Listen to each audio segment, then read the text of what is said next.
नमस्कार प्रिय दर्शकों, हाजिर हूं मैं जन्म कुंडली अध्ययन करने के लिए। एक जन्म कुंडली लेकर आप सबके सम्मुख उपस्थित हुआ हूं। यह जन्म कुंडली एक युवक की है। आइए हम सभी मिलकर इस जन्म कुंडली का अध्ययन करेंगे। मैं जन्म की तारीख आपको बताता हूं, जन्म समय, जन्म स्थान। आप जन्म कुंडली का निर्माण कर लीजिए। जन्म की तारीख है इनका 1 जून 1988 1988 और जन्म का जो समय है वो शाम 7:08 का है। जन्म स्थान दिल्ली है। अब मैं आपको जन्मकाल के इनके पंचांग से अवगत कराता हूं। बुधवार के दिन इन्होंने जन्म लिया है और जिस समय इन्होंने जन्म लिया उस समय अधिक मास था, अधिक ज्येष्ठ मास। कृष्ण पक्ष की प्रतिपदा सूर्योदय तिथि थी। चूंकि इनका जन्म रात्रि में 7:08 पर हुआ है, तो जब इनका जन्म हुआ तब कृष्ण पक्ष की द्वितीया तिथि आ गई थी और इनका जन्म हुआ है मूल नक्षत्र के प्रथम चरण में। क्षत्रिय वर्ण के हैं, राक्षस गण, धनु राशि, ये अग्नि तत्व की राशि है और देवगुरु बृहस्पति इस राशि के राशिश होते हैं। आइए जन्म कुंडली की ओर लेकर के आप सबों को चलता हूं।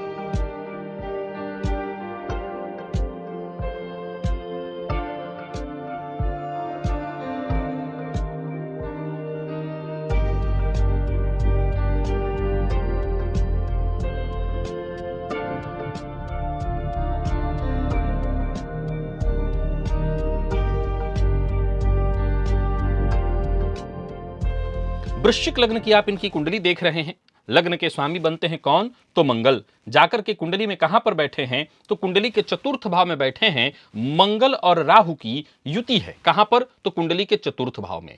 लग्नेश का जाकर के कुंडली के चतुर्थ भाव में बैठना, वैसे तो कुंभ राशि में, यह शनिदेव की मूल त्रिकोण राशि है, कोई भी ग्रह विशेष बुरा प्रभाव नहीं देता, लेकिन भाव के दृष्टिकोण से देखें तो मंगल अपने नीच भाव में है। हालांकि मैं आपको बता दूं कि नौमांश में अगर आप इनकी नौमांश कुंडली का निर्माण करें तो धनु लग्न का इनका नौमांश बन रहा है और नौमांश में मंगल इनके उच्च के कुंडली के दूसरे भाव में बैठे हुए हैं। तो वृश्चिक लग्न की कुंडली धनु का नौमांश और लग्नेश जाकर के कुंडली के चतुर्थ भाव में राहु के साथ युति बनाकर अंगारक योग का निर्माण कर रहे हैं। अब देखा जाए तो इनकी राशि कौन सी है?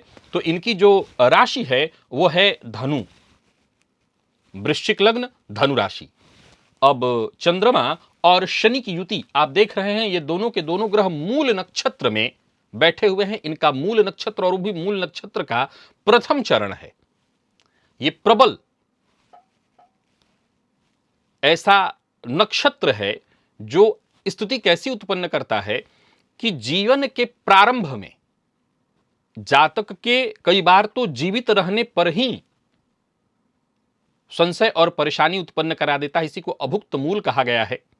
यही मूल नक्षत्र विशेष वाला है। वैसे तो जितने भी गंडांत नक्षत्र हैं सबके प्रभाव ऐसे हैं, लेकिन यह विशेष रूप से है।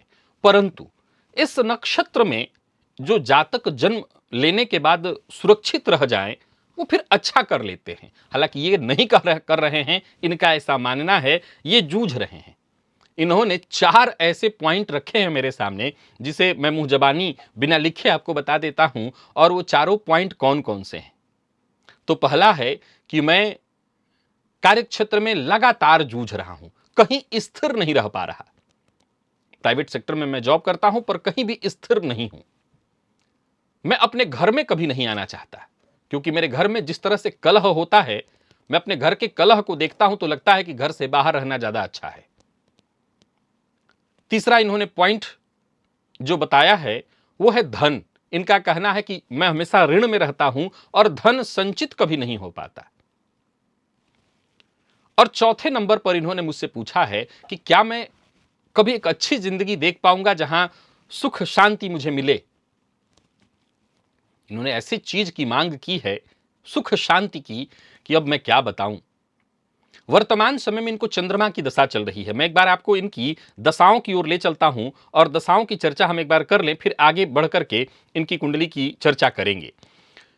सन 2020 के मई से इनको चंद्रमा की दशा लगी है और इसके पश्चात 2030 में, अभी 2030 तक का समय है, तब तक इनको चंद्रमा और इसके पश्चात फिर मंगल की दशा इनको लगेगी, जो कि इनके लग्नेश हैं। प्रिय दर्शकों, आइए कुंडली की ओर जरा मैं आपको ले चलूं। तो लग्नेश जाकर के कुंडली के चतुर्थ में यहां जरा सूर्य पर नजर डालिए। सूर्य कुंडली के सप्तम भाव में बैठे हैं और भाव के दृष्टिकोण से ये सूर्य भी अपनी नीच राशि में है। सूर्य कैसी स्थिति में है? तो अपनी नीच राशि में है। अब जब जन्म कब हुआ है? तो शाम 7:08 पर। तो ये वो समय होता है जहां सूर्यास्त हो चुका होता है। तो सूर्य कुंडली के सप्तम में ये पूरब दिशा है और ये पश्चिम दिशा, यहां सूर्य अस्त है। अब गौर करिए, तो देवगुरु बृहस्पति जो इस लग्न के सर्वाधिक कारक ग्रहों में से एक हैं, क्योंकि वो इस कुंडली के लिए अगर देखा जाए तो पंचमेश और धनेश बनते हैं। वो जाकर के कुंडली के षष्ठ भाव में लग्नेश मंगल की राशि में बैठकर, और साथ ही साथ वैसे तो ये एक केतु की दृष्टि से दृष्ट हैं, बाकी किसी पापक ग्रह से दृष्ट नहीं है, और इनकी जो दृष्टि है वो पड़ रही है चंद्रमा और शनि पर। इससे बहुत हद तक ये मानसिक रूप से रक्षा तो करेंगे, पर आप लोग गौर करिए तो मूल नक्षत्र का जन्म जो कि केतु का नक्षत्र है, और चंद्रमा शनि की युति और षडबल देखने से पता चलता है कि सबसे पावरफुल ग्रह, सबसे बलवान ग्रह इनकी कुंडली में कौन है? तो शनिदेव हैं। और जब किसी की कुंडली में शनिदेव सर्वाधिक पावरफुल ग्रह बन जाएं तो वो जातक के जीवन में उदासीनता भर देते हैं। गौर करिए, तो यहां शुक्र और बुध की युति, जहां बुध स्वराशि के हैं, पर ऐसे शुक्र पर शनिदेव की सीधी दृष्टि, राहु की 5वीं दृष्टि, इसे भी मैंने कई बार अपने कार्यक्रमों में बताया है, ये राजयोग भंग कर देता है। और कई बार तो कालपुरुष की कुंडली में ये जो भाव है, ये कमर से नीचे का अंग है, जहां कहीं ना कहीं कुछ, चूंकि शुक्र यहां पर बुध के साथ होकर के बैठे हैं, तो ये पुरुषों में कई तरह की परेशानियां, गुप्त रोगों की भी स्थिति उत्पन्न करा देते हैं। हालांकि इनका वैसा प्रश्न नहीं है। इनका जो प्रश्न है वो ये है कि इनको घर में शांति कभी नहीं मिलती। मेरे दर्शक अगर आप हैं तो एक बार में ये बात कह देंगे कि वो कभी मिलेगी भी नहीं। क्यों? क्योंकि चौथे भाव का स्वामी जाकर के वैसे तो कुंडली के तीसरे भाव में बैठा हुआ है, पर उसकी दृष्टि जो पड़ रही है, गौर से समझिएगा। अब मैंने अपने कार्यक्रमों में क्या बताया था कि चतुर्थ भाव पर या जन्म कुंडली के किसी भी भाव पर यो यो भाव स्वामी दृष्टो युतोवा तस्य भावस्य वृद्धि ही, उस भाव की वृद्धि होगी।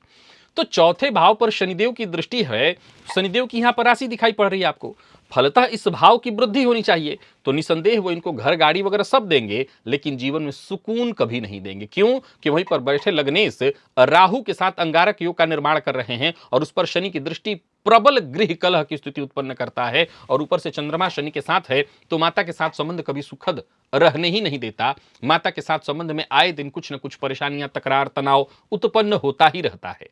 अब गौर करिए, तो ये अंगारक योग कभी भी इनको एक चैन और सुकून की जिंदगी, या यूं समझ लिए कि इनको घर में कभी चैन से नहीं रहने देगा। तो ये जिस चैन और सुकून की तलाश में है, कम से कम वो तो इनके नसीब में नहीं दिखाई मुझे पड़ता है।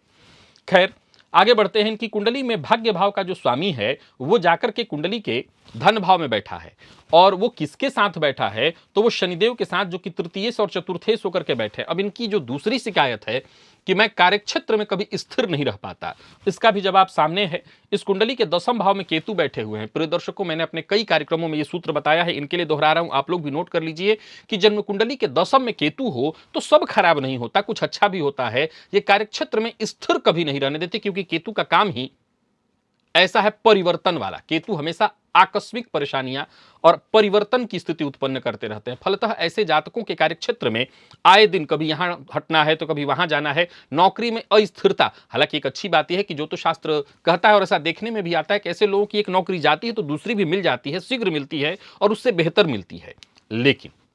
लेकिन है यहां पर, और वो लेकिन क्या है? वो लेकिन इनके जरा दूसरे भाव पर आप लोग नजर डालिए। इनका लग्न कौन सा है? वृश्चिक लग्न। आमतौर पर वृश्चिक लग्न के जातक कैसे होते हैं? मैं हमेशा कहा करता हूं कि वृश्चिक लग्न के जातक ऐसे होते हैं कि इनको अपने काम से काम रखना होता है। ये दुनिया को यही सिखाने के लिए आए हैं कि आपको अपना वर्क करना कैसे है। आपका जन्म ही इसीलिए हुआ है कि कोई कुछ करता रहे, आप अपने काम में लगे रहिए। बल्कि वृश्चिक लग्न वाले ऐसे भी होते हैं कि किसी तरह से अगर जूझ रहे हैं तो भीतर ही भीतर घुटते रहेंगे, वो सबसे ढिंढोरा नहीं पीटेंगे, बाजा नहीं बजाएंगे। परंतु एक छोटी सी परेशानी होती है। वो क्या? शनिदेव चंद्रमा के साथ यहां पर बैठे हैं, एक। नंबर 2, अगर आप इनकी चंद्र कुंडली का निर्माण करेंगे तो वो कुंडली कैसी बनेगी? वहीं नवमांश कुंडली सामने है कि नवमांश कुंडली में शनिदेव सूर्य के साथ सप्तम में बैठकर के लग्न को देख रहे हैं। क्या महसूस किया आपने? इनका कोई भी काम कभी वक्त पर नहीं होने देंगे। मैंने क्या बताया थोड़ी देर पहले कि षडबल में सबसे बलवान कौन है? तो षडबल में सबसे बलवान शनिदेव है। किस नक्षत्र में बैठे हैं? तो शनिदेव मूल नक्षत्र में बैठे हैं। चंद्रमा मूल नक्षत्र में। किसका नक्षत्र है? केतु का। क्या कह रहा है? आध्यात्मिक जीवन। ये लग्न कौन सा है? वृश्चिक लग्न है। उदासीनता। अब देखिए, मैंने इस पर भी बताया था एक सूत्र कि जरूरी नहीं है कि हर व्यक्ति अब सन्यासी बन जाएगा, हर व्यक्ति पूजा पाठ में ही लग जाएगा, लेकिन हां ये कह रहा है कि जीवन को एक भौतिक सुखों की दिशा में ये नहीं जाने देगा। उसका एक और प्रमाण यहां मिल रहा है, सप्तमस्त शुक्र और बुध पर शनि की सीधी दृष्टि, इसमें कई तरह की परेशानियां उत्पन्न होने लगती हैं। बुध भी शनि के सामने हो तो आपने सुना होगा, मैंने एक सूत्र बताया था, नपुंसकता की स्थिति उत्पन्न कर देता है। हालांकि इनकी कुंडली में इनका सप्तम भाव जो है वो पाप शुभ मध्यत्व में है, शुभकर्तर योग में है, लेकिन सप्तम में बैठा सूर्य भी दाम्पत्य को बहुत सुखद नहीं रहने देगा। खैर, तो कार्यक्षेत्र की जो चर्चा आपने की थी कि मैं स्थिर नहीं रह पाता, तो आप जान लीजिए कि स्थिर भले न रहें, लेकिन आपको एक से बढ़कर के एक अच्छी नौकरी मिलेगी, परंतु आपको अपनी वाणी पर जरा नियंत्रण रखना होगा। कड़वी वाणी मत बोलिए, सत्य बोलिए, पर इतना भी बड़ा सत्य और इतना ज्यादा सत्य मत बोलिए कि आपका सत्य ही आपका सबसे बड़ा शत्रु बन जाए। तो इसका मतलब मैं आपको झूठ बोलने के लिए सिखा रहा हूं। शास्त्र कहता है सत्यम ब्रूयात प्रियम ब्रूयात न ब्रूयात सत्यम अप्रियम। सत्य बोलो, प्रिय बोलो, पर ऐसा सत्य मत बोलो जो अप्रिय लगे। सोच समझ करके बोलिए। आपकी वाणी में कड़वाहट है, और वो हो क्यों ना? क्यों? क्योंकि आप भीतर से जूझ रहे हैं, आप घर से जूझ रहे हैं। आपके चतुर्थ भाव पर जो शनि मंगल की युति पर, शनि की दृष्टि पर, शनि राहु की मंगल राहु की युति पर जो शनि की दृष्टि पड़ रही है, गृह कलह करा रहा होगा। और ऊपर से कहीं ना कहीं ये गृह कलह जब इंसान भीतर से जूझ रहा हो तो वो बांटता भी वही है। आप कार्यक्षेत्र में भी जाकर के बांट रहे होंगे। अब जाहिर सी बात है, आप जूझ रहे हैं तो सबको जुझाएंगे, तो लोग आपके शत्रु तो बनेंगे ही बनेंगे। बीते दिनों सूर्य की दशा थी, 20 से आपको चल रही है किसकी दशा? तो चंद्रमा की दशा। चंद्रमा आपकी कुंडली में, जैसा मैंने कहा, मूल नक्षत्र में है। अब आपका गण राक्षस है, तो सीधी सी बात है, आपको गुस्सा तो आता ही होगा। अब आप की कुंडली में एक और पॉइंट आप देखेंगे तो सूर्य की दृष्टि कहां पड़ रही है? लग्न पर पड़ रही है। आपका जो लग्न है वो किस नक्षत्र में है? जरा गौर करिए। आपका लग्न ज्येष्ठा नक्षत्र में है, बुध का नक्षत्र है, मैनेजमेंट आपके अंदर है। ज्येष्ठा नक्षत्र व्यक्ति को ज्येष्ठ बनाता है, सबसे बेहतर सोचना और सबके लिए सोचना, ये आपके अंदर क्षमता है। लेकिन आपका लग्न कौन सा है? वृश्चिक लग्न। ज्येष्ठा नक्षत्र के स्वामी कौन? बुध। बुध इस लग्न के शत्रु ग्रह हैं। फलतः इसका एक और प्रभाव देखने को मिलेगा, वो है जूझना। आप जूझ रहे होंगे।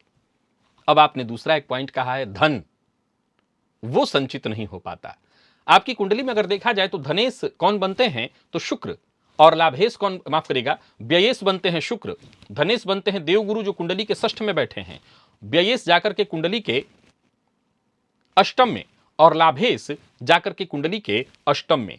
तो व्ययेश और लाभेश का संबंध कुंडली के अष्टम में है, और धनेश षष्ठ में बैठकर के 12वें भाव को देख रहे हैं। अब ज्योतिष का एक सिद्धांत यहां पर लागू होता है कि वैसे तो देवगुरु बृहस्पति जहां से बैठे हैं, अभी कल ही मैंने प्राच्य ज्योतिष पर बताया था कि अगर कुंडली के षष्ठ में बैठे हैं तो भाग्य को ये अदृश्य सुरक्षा कवच देंगे। तो भाग्य के चलते आपका काम तो बनता रहेगा, व्यर्थ के व्यय से भी बचाएंगे, परंतु वो स्वयं धनपति बनकर के, धनकारक बनकर के कुंडली के जाकर के षष्ठ में बैठे हैं, तो कई बार जातक ऋण में, व्यर्थ की चीजों में उसके पैसे जाते रहेंगे। और षष्ठ भाव से शत्रु का विचार होता है, रोग रिपु ऋण का विचार होता है, आकस्मिक दुर्घटना परेशानियों का विचार होता है। फलतः व्यर्थ की चीजों में पैसे जाते रहेंगे, जिसका मैं कुछ उपाय आपको बता देता हूं।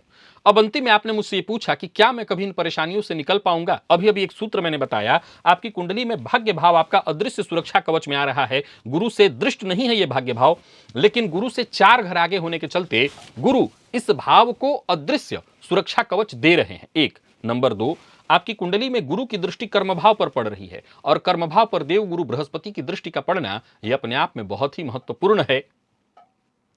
और कार्यक्षेत्र में जहां आप निरंतर परेशानियां देख रहे हैं, टिक नहीं पा रहे हैं, आप टिकेंगे, घबराइए मत। कर्मभाव का जो मालिक है वो सूर्य जाकर के कुंडली के सप्तम में रोहिणी नक्षत्र में बैठा हुआ। ये किसका नक्षत्र है? ये चंद्रमा का नक्षत्र है।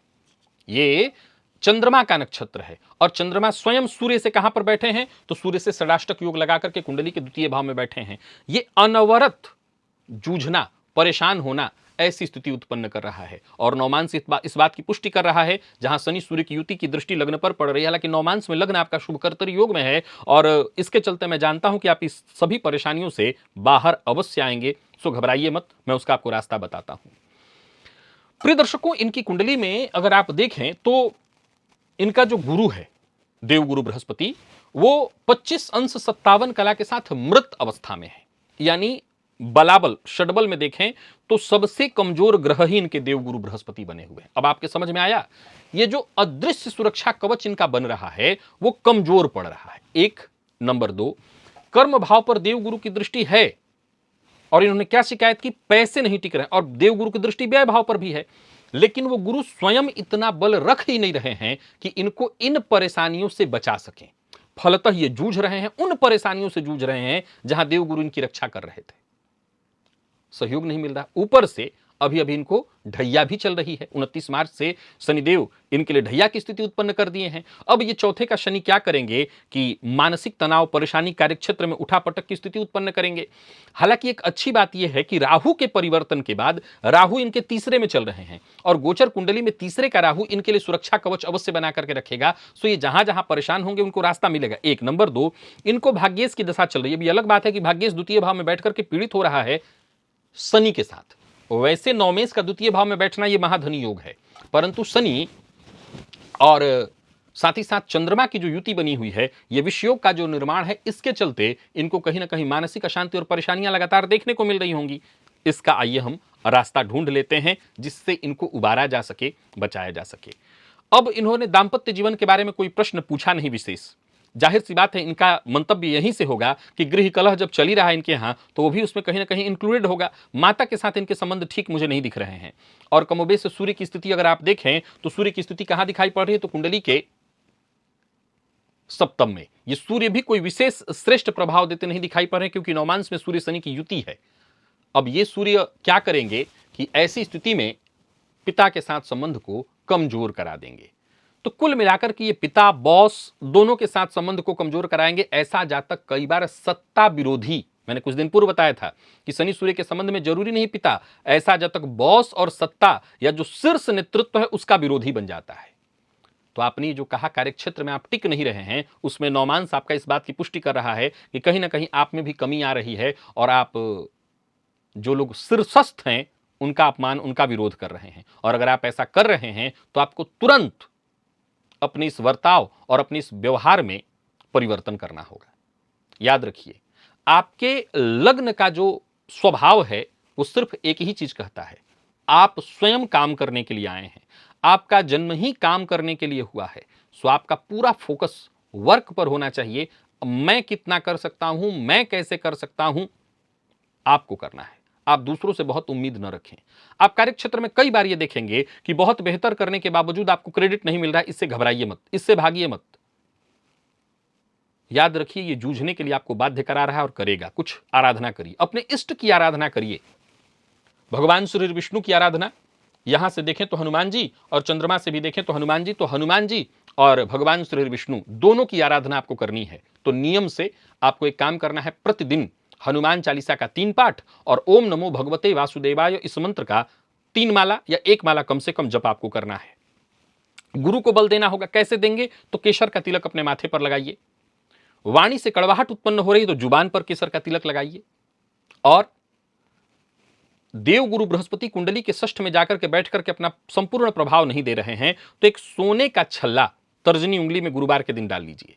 शनि चंद्रमा की युति से विषयोग का निर्माण हो रहा है, तो प्रत्येक सोमवार को शिव मंदिर में जाकर के शिवलिंग पर दूध अर्पित करिए और प्रत्येक माह की पूर्णिमा को चंद्रमा की चांदनी में लगभग 15 से 20 मिनट तक बैठिए और चंद्रमा को दूध से अर्घ दीजिए। साथ ही साथ जैसा कि मैं इस कुंडली को देख पा रहा हूं, केतु आपकी कुंडली के 10वें भाव में बैठे हैं और 10वें के केतु कार्यक्षेत्र में अस्थिरता की स्थिति उत्पन्न करते हैं। घर में मैंने बीते दिनों एक अर्क गणपति की आराधना का वीडियो बनाया था। अर्क गणपति घर में रख करके उनकी आराधना करना शुरू करिए। इससे 3 फायदे, एक तो आपका केतु अच्छा फल देगा, राहु भी अच्छा फल देने लगेंगे और बुध में थोड़ा बल आएगा, जिससे अगर आपका विवाह है, चूंकि इस कुंडली में जैसा मैंने कहा कि बुध शनि का आमने सामने का संबंध और शुक्र अष्टम में बैठे हुए हैं, तो गुप्त रोग बहुत कम उम्र में ही शुरू कराएगा आपके अंदर, तो उससे आपका बचाव होगा। तो आप ये जरूर कर लीजिए, इतने सारे उपाय। और इसके साथ साथ हरा मूंग बुधवार के दिन पक्षियों को डालिए, इससे आपको फायदा मिलेगा। एक और बात, द्वितीय भाव में शनि चंद्रमा की युति के कारण वाणी में कड़वाहट की स्थिति उत्पन्न हो रही होगी। अब इसके चलते भी लोग आपके शत्रु बनेंगे, तो इससे बचाव के लिए आप दो काम कर सकते हैं, या तो ओम गंगणपतये नमः इस मंत्र का जप करिए, अथवा ऐम इस बीज मंत्र का जप करिए। इन दोनों में जो आपको सहज और सरल लगे वो कर लीजिए। अगर ऐम इस बीज मंत्र का जप करते हैं तो 3 माला, ओम गंगणपतये नमः जपते हैं तो 1 माला कम से कम आपको नित्य जपना होगा। ये जितने उपाय मैंने आपको बताए हैं, ये सब के सब तुरंत प्रभाव से आपको शुरू करना है, इसमें कोई किंतु परंतु नहीं होना चाहिए। एक, अब आगे देखिए, अभी शनि की ढैया चल रही है 2.5 साल तक, इसके चलते थोड़ी मानसिक अशांति परेशानी रहेगी। गोचर कुंडली में जो राहु तीसरे में आपके गोचर कर रहे हैं, उनकी ओर से आपको पूर्ण सुरक्षा मिल रही है। तो गोचर का गुरु राहु आपके लिए ठीक है, और गुरु भी सप्तम में गोचर करते हुए आपके लिए सहयोगी बने हुए हैं। तो गोचर कुंडली आपके लिए हर तरफ से सहयोगी है, जो दशा है उसका भी सपोर्ट है। अब ये जो परेशानियां आपने मुझे बताई हैं, ये कमोबेश आपके साथ रहने ही वाली हैं, जिसमें गृह कलह है। देखिए, मैं ये तो नहीं कहूंगा कि अब माता पिता का सम्मान छोड़ दीजिए, उनसे नहीं बनता इसलिए उनको छोड़ दीजिए, ऐसा मत करिए। याद रखिए कि ये वो वृक्ष हैं, कल को ये नहीं रहेंगे, इनकी कमी कहीं से पूरी नहीं की जा सकती है। आप सम्मान बहुत नहीं कर सकते तो कम से कम अपमान मत करिए। एक और रास्ता है आपके लिए, स्वदेश पति आपकी कुंडली के दूसरे भाव में, विदेश पति आपकी कुंडली के अष्टम में परमानेंट विदेश पति के साथ बैठे हैं। या तो आप कोई ऐसा काम कर लीजिए कि आप भारत छोड़ के कहीं दूर चले जाइए। जन्म स्थान से तो दूर ही रहिए, भले आप दिल्ली बड़े शहर में जन्मे हैं, लेकिन जन्म स्थान तो हर हाल में छोड़ देना होगा, हर हाल में यह आपको करना होगा, क्योंकि चौथे में शनि की दृष्टि पड़ रही है, ये भी घर छोड़ने के लिए बाध्य करते हैं।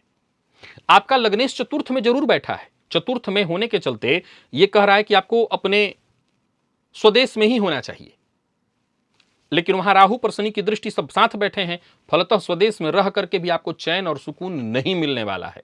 तो जन्मस्थान से थोड़ी दूरी बनाने का सोचिए। और जैसा कि मैं देख पा रहा हूं, अभी गोचर कुंडली में चंद्रमा में शनि का अंतर चल रहा है, यह मानसिक अशांति परेशानी तो कमोबेश बनी रहेगी। जो उपाय मैंने बताया है वो सब आप करिए, भगवान ने चाहा तो आपको इससे राहत अवश्य मिल जाएगी। तो ये जितने भी उपाय मैंने आपको बताए हैं, सबको आप नोट करिए और सारे उपाय करना शुरू करिए।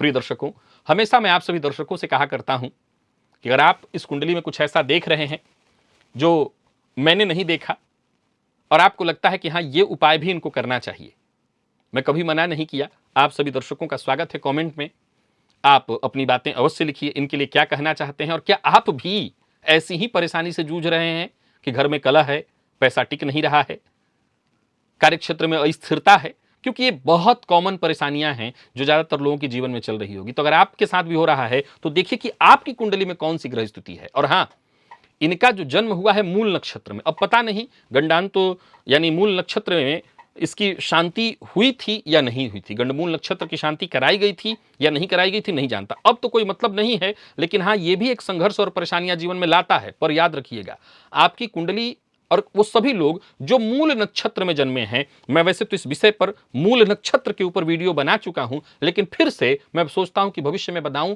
मूल नक्षत्र वाले थोड़े संघर्ष और परेशानी में रहते हैं, लेकिन ये बात भी तय है कि ये अभुक्त मूल यानी जिसको हम मूल नक्षत्र विशेष रूप से कह रहे हैं, अपने आप में बहुत खास नक्षत्र है, बहुत ही खास। और एक बात याद रखिएगा, मैंने आपको बहुत सारे पूजा पाठ बताए हैं, याद रखिए कि कुंडली की जो धारा है वो पूजा पाठ में ही है। षडबल में शनिदेव सबसे बलवान है, देव गुरु बृहस्पति की दृष्टि 12वें भाव पर और शनि पर पड़ रही है। साधना और आराधना ही एकमात्र वो रास्ता है जो आपकी इस जिंदगी को सुरक्षित कर सकता है। आज के लिए बस इतना ही, इजाजत दीजिए, पुनः मुलाकात होगी, तब तक के लिए नमस्कार।